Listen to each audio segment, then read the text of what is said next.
10월 6일 복된 이 아침 하나님께서 우리에게 주시는 귀한 말씀은 사무엘하 12장 1절에서 14절의 말씀입니다. 족함을 모르면 죄를 더할 뿐이다 라는 제목으로 함께 말씀 나누도록 하겠습니다. 이미 다윗의 양심은 하나님께 대하여 마비된 채로 10달이 가까워 오고 있었습니다. 그런 다윗의 양심에 호소하기 위해 하나님 여호와께서 선지자 나단을 다윗에게 보내사 한 비유를 통하여서 당신의 메시지를 전하게 되십니다. 한 성읍에 두 사람이 있었습니다. 한 사람은 부하고 한 사람은 가난했어요. 그 부한 사람은 양과 소가 심이 많았으나 가난한 사람은 아무것도 없고요. 단지 자기가 사서 기르는 작은 암양 새끼 한 마리뿐이었습니다. 그 암양 새끼는 그와 그 자식과 함께 자라며 그가 먹는 것을 먹으며 그의 잔으로 마시며 그의 품에 누움으로 마치 딸처럼 되었다라는 걸 말하고 있습니다. 여러분, 한 가정의 화목함을 드러내고 있어요.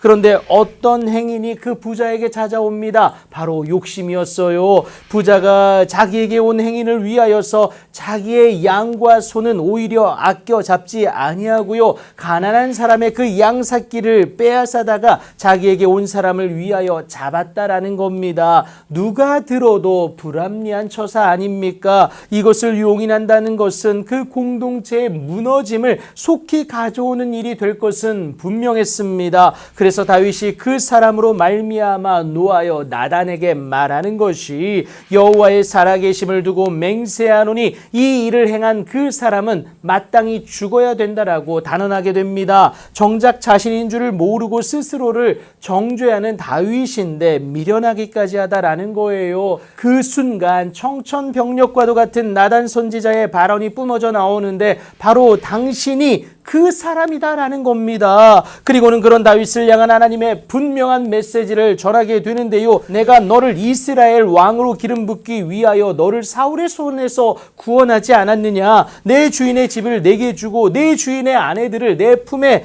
두고 이스라엘과 유다 족속을 너에게 맡겼다라는 겁니다. 만일 그것이 부족하였을 것 같았다라면 내가 내게 이것 또 저것을 주었으리라. 그런데 어찌하여 네가 여호와의 말씀을 업신여기고 나 보기에 악을 행하였느냐? 그리고 그에 따른 대가를 말씀해 주시는데요. 여전히 우리를 포기하지 않는 하나님의 사랑이다라는 거예요. 그런데 우리에게는 그 치부의 드러남이 고통일 수 있습니다. 하지만 사실은 하나님으로 말미암는 은혜의 시작이다라는 것을 여러분 꼭 기억하시기 바랍니다. 이로 인해 죄로부터는 멀어져 하나님께로 가까이 나아갈 수 있기 때문에 그래요. 이를 알기에 선지자 나단의 경고에 뒤이어 다윗은 곧바로 즉각적인 회개를 하나님 앞에 올려드리게 됩니다. 인정함으로 회개하면 사하시는 하나님의 은혜는 반드시 임하게 됩니다. 하지만 그 과정 가운데 반드시 뒤따르는 고통이 있기 마련인데요. 죄의 결과인 당신이 낳은 아이가 반드시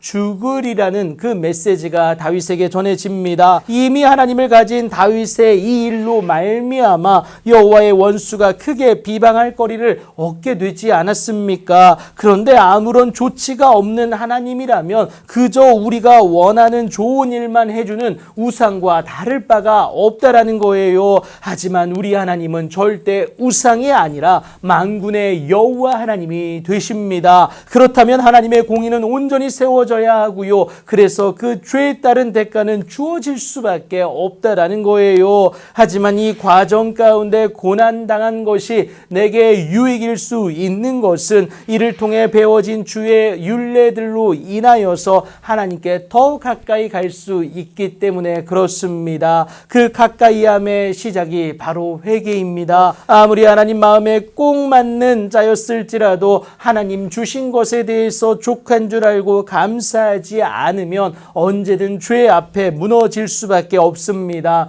족한 줄을 모르는 것은 하나님의 은혜를 외면한 것이고요. 결국에는 하나님을 업신여김이 되기에 그렇습니다. 그래서 오늘도 우리는 주님 주신 은혜를 족한 줄로 알고 감사할 수 있어야 합니다. 회개함으로 다시금 준비되어진 우리가 되어야 한다라는 거예요. 여러분, 그리할 때 일하심의 주인공은 저와 여러분이 될 수 있습니다. 하나님의 그 역사의 주인공으로 일어서시는 여러분들의 귀하고 복된 오늘이 되길 예수님의 이름으로 축복합니다.